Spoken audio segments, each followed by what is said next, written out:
Today's chemistry session includes chemical properties of ethers. Mainly two chemical properties we have to be discussed. First one, cleavage of CO bond in ethers, and the second one, electrophilic substitution reactions. In the electrophilic substitution reactions, three types of chemical reactions it has: halogenation reaction, Friedel-Crafts reaction, that it of two types, Friedel-Crafts alkylation reaction and Friedel-Crafts acylation reaction, and the third one it is nitration. So one by one we can discuss in detail today. First chemical property, cleavage of CO bond in ethers. Ethers general formula you know that ROR. This is an example for symmetrical ethers and this is an example for unsymmetrical ethers. Here you can see there is a CO bond, here also CO bond, and here also CO bond and CO bond. So the cleavage of CO bond in ethers we are discussing in the session. Ethers are generally least reactive. Lot of functional group we studied, ROH, RCOR, then RCOH. Among these different functional groups, the ether it is considered as least reactive. Then here we discussed the cleavage of CO bond. So this cleavage of CO bond it is happening under drastic conditions because it is least reactive one. So much good conditions we have to be applied, then only the cleavage it will be possible. That cleavage it will be happening under drastic conditions with excess of hydrogen halides.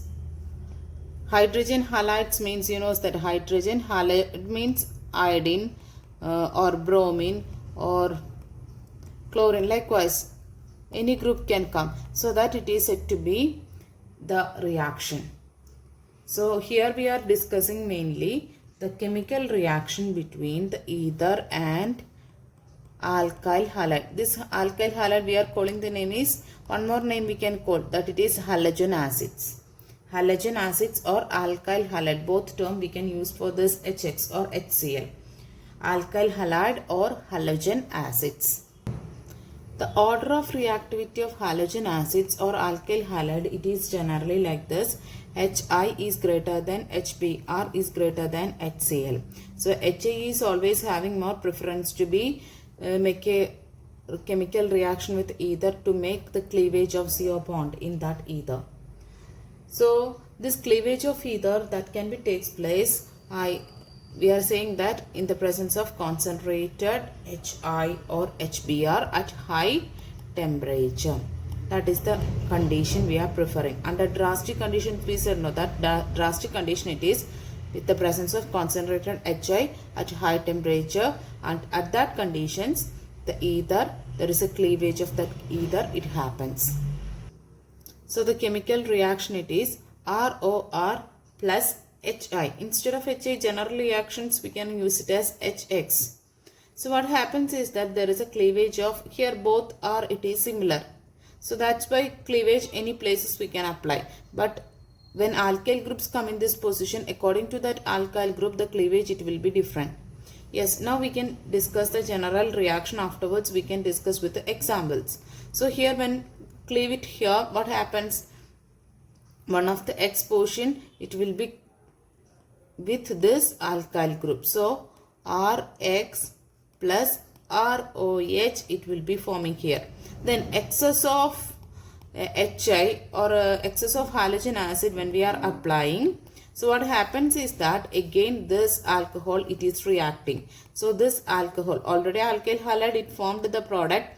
When excess of HX when we are applying, so this alcohol again reacts with that HX and results the water molecule elimination, and also it forms RX. So 2 alkyl halide it is formed due to the chemical reaction of ether with halogen acid. What happens really here? The cleavage of CO bond it happens, and due to that results RX and ROH. Then excess of HX when we are applying again it will be resulting again the RX. That's why we are saying that you will get 2 alkyl halide or haloalkanes. Now we can discuss the mechanism of this chemical reaction. With the example I am going to be write that mechanism. mechanism. So for that we have to take first either here I am taking CH3O C2H5. Okay, otherwise C2H5 you can write CH2 CH3. Likewise also you can write it. So here you know that there is a lone pairs of electrons 6 here. So in that we are going to be add HI now. HI we are going to be add here. So here what happens, you can see that this HI, it is having HI, here H plus portion and I minus portion it is here. So as usual the protonation of the ether it is happening in the first step. Protonated ether it forms or oxonium ion it is formed. So here first step, protonation step, that means this lone pairs of electrons it is used for making a bond with H positive. So what it is the resulting thing, CH3O, lone pairs of electron, it's the one of the lone pair it is used for making a bond with hydrogen. Hydrogen receives more electrons, that's why its positive charge it is removed, and oxygen it is used for making a bond with that. So oxygen's lone pair it is used for making a bond with that, that's why. So no lone pair of electron again, then remaining portion you have to be write it here now. Then one more thing it is there now, that it is I minus. Okay, that also you have to be right. The next step, second step, the I minus here the same what you get in the first step that you just written here in the second step. So this is I minus, this is a good nucleophile. Okay, so this good nucleophile, because of the presence of this two different alkyl group, here this C2H5 little bigger group compared to that of the CH3. So this side it is having more steric hindrance. Okay, bulky group it is present here. Compared to this one, this is more bulky because C2H5 two carbon atoms here. The steric hindrance arises here. So what happens is that this I minus it is attacking to the smaller alkyl group of the protonated ether, or this protonated ether we can call one more name, oxonium ion. Oxonium ion. Okay, this is either you can say that oxonium ion or protonated ether. Why it is attacked to this lower alkyl group? Because here in this side when it want to be attacked, so what happens here, there is more number of carbon atoms, so it is more bulky. That's why there is a steric hindrance arises. That's why it is attacking on the smaller alkyl group of the oxonium ion. And what happens, you can assume that what's the product formed here, when I minus when it is attacked here, I CH3, then what happens now when you continue with this bond, CH3 it is already satisfied 4. So what happens, this bond it will be attracted towards this oxygen because oxygen is having the positive charge. Positive charge, the oxygen never acceptable thing. So what happens, this bond it is shifted to oxygen. So instead of this bond it is shifted there now. So what it is the resulting thing, the OH, the oxygen receives the electrons, that's why positive charge it is removed.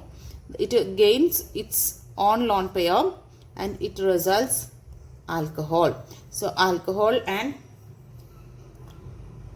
methyl iodide, ethanol and methyl iodide it forms due to this second step. You can see that this is SN2 mechanism follows because I minus when it is attacked into the smaller alkyl group, at the same time the other group it is leaving from here. So that is why it is following SN2 mechanism. Then what the product you are getting from this, alcohol and alkyl halide. One alkyl halide you got it now. Then in the next step you take this alcohol again, then excess of HI, concentrated HI, when you pass it here, what happens is that this lone pairs of electron as usual it is attacking this positive charge. So what do you got the product now? C2H5O. The lone pairs it is used for making a bond with hydrogen. So oxygen is having the positive charge and also one more H that I written here just. Then plus I minus. As usual you know that what will be the thing here forms? The SN2 mechanism here again. The step what you get it from here, you have to be write it again here. That is I minus C2H5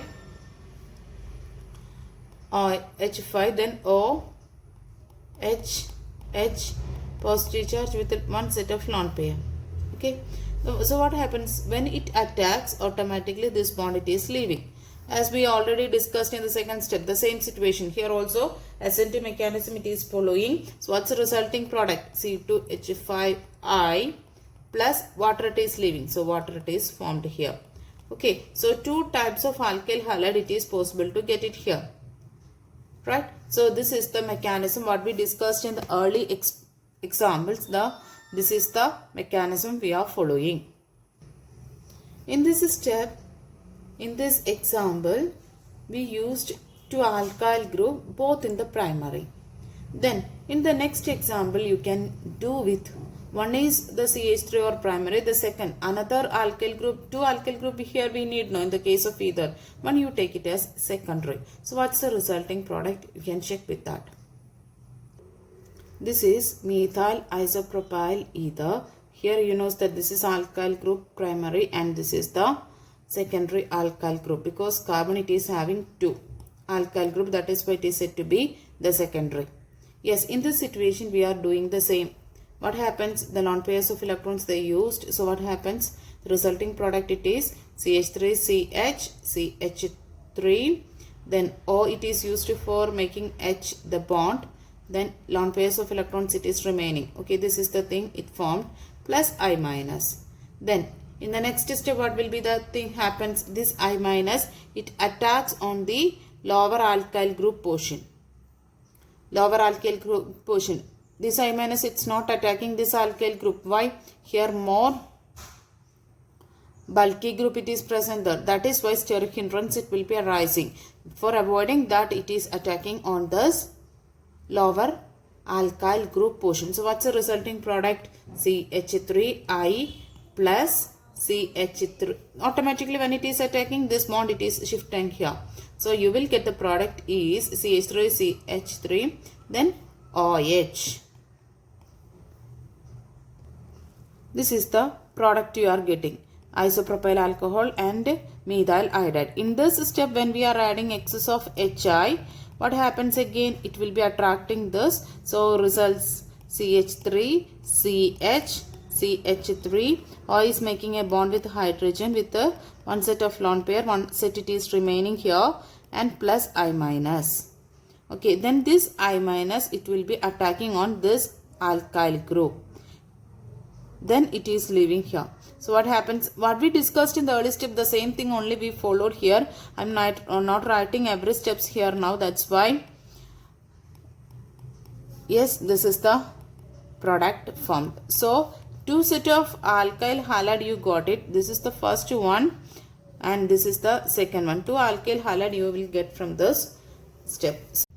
Here the same chemical reaction without going to be this much steps you can write the product. How? Just here cleavage of CO bond it is happening. So you know that the I minus portion, that means it will be forming with the smaller alkyl group. You have to be write it and the next portion you have to be write with the bigger portion. That is the thing you have to be write in the case of secondary. But tertiary there is a change it will be the tertiary example we have to be discussed now. So primary and secondary we are following SN2 mechanism. On the base of that you have to be follow. That means the nucleophile it will be attacking to the smaller alkyl group. Likewise the product it will be formed. But in the case of tertiary there is a situation it will be changed. The SN1 mechanism it is following. Here I took the tertiary alkyl group one side and primary alkyl group one side. So the same reaction we are discussing. As usual the protonated either it is forming in the first step that it is formed here. Then I minus is also formed. But in the next step there is a change it will be happen to this compared to that previous primary and secondary alkyl group taken cases now. So in that there is a change. So what's the change here? What happens is that there is a chance of this portion to be a positively charged carbocation. For getting, because you know that tertiary carbocation it is more stable than secondary than primary. So because of this reason this protonated ether, there is a chance to be changed it as the tertiary carbocation. How? We can check now. That means this bond now, this bond, because of the oxygen's positive charge, it is shifting towards this. So what happens? CH3, C, CH3, CH3. That means this portion itself. This bond, it is shifted there. That's why this carbon receives positive charge, because it lost its bond. The next one, you know that what it is, CH3, OH, because it receives all the electrons and no problem with that. It attains alcohol portion. Then this I minus portion, that will be attacking in this step only. So what will be the resulting product in the next? CH3, CH3, CH3, I. So you will get the alkyl halide this way. Then one more product you will get it, that it is CH3OH. This is methyl alcohol. So here what happens, instead of, see, in the earlier cases, primary, secondary cases, we said about that di minus, it is joined with a lower alkyl group. But here in this tertiary case, I minus, it is joined with a bigger alkyl group. Why? Because of the ease of formation of this tertiary carbocation. Tertiary carbocation, it is more stable. For getting that stability of that particular carbocation, we are preferring to be make such an alkyl halide. So that we are preferring that method, and you will get the other product compared to that of the primary and secondary case. Here, because of the carbocation formation, you know that here SN1 mechanism followed. In the primary and secondary case, we discussed that SN2 mechanism, but tertiary case, we know that SN1 mechanism. So that's why the product formed, it is having slight change compared to that of the primary and secondary. Next, cleavage of alkyl aryl ethers or phenolic ethers. What is the thing? One of the group, it will be phenyl group or aryl group, and another should be an alkyl group. So this compound's name, you know that the same compound I am writing here, this is the compound I written earlier. Its name is anisole, or one more name it has, methyl phenyl ether. Okay, so in this case of anisole, when we are applying HI, where will be the breaking? It will be happening here. As you know, when we having the breakage here, you can see that automatically minus, it will be attacking here with this O, and this one, it is having the positive charge. There is a chance to become like that. So you studied that phenoxide ion, it is more stable compared to that of the phenol, right? So for getting that phenoxide ion, they are preferring to be cut or cleave in this CO bond. That means the alkyl oxygen bond, in between that the cleavage will be happening. Here, not here. Okay, here not preferring, because when it is cleaving here, there is a chance of phenoxide ion formation. That's why they are preferring to be cut here like this. As you studied early, phenoxide ion is stable because of lot of reasons. It is having partial double bond character because of the conjugation, and sp2 hybridized carbon here in this case of phenoxide ion. Lot of reasons behind this that we studied early. So due to cleavage, what will be happening? You can see that the product formed here, C6, when cleavage it happens, as usual, the I minus part, it will be joining with the lower alkyl group. They are not preferring to go with this bigger aryl part because of the steric hindrance. So the result, it is OH plus CH3I. Okay, then in the previous cases and all, we discussed about that when the alcohol formed or OH group attached to the alkyl group, when it is formed, the next step, when again excess of HI, when it reacts, it results again one more alkyl halide. But here in this case, there is no chance of again the addition of HI, because HI here addition means H plus I minus nucleophile. This nucleophile, it wants to be attacks on this phenol, but normally this phenol and all, they are not preferring the nucleophilic attack, because we studied that negative charge concentration in the ortho and para positions only. That's why electrophile, they prefer to get it very easily, but nucleophile, for that lot of conditions we have to be applied, then only the nucleophilic substitution it will be happening, right? That's why we are saying that phenols, this is phenol now, do not react further to give halides because it contains sp2 hybridized carbon and it cannot undergo the nucleophilic substitution reaction that it is needed for the conversion of this phenol to its halide. Okay, that's the thing it is happening here in the case of phenol. Till this much the product formation it is happening. Further no chance for occurring the halide again.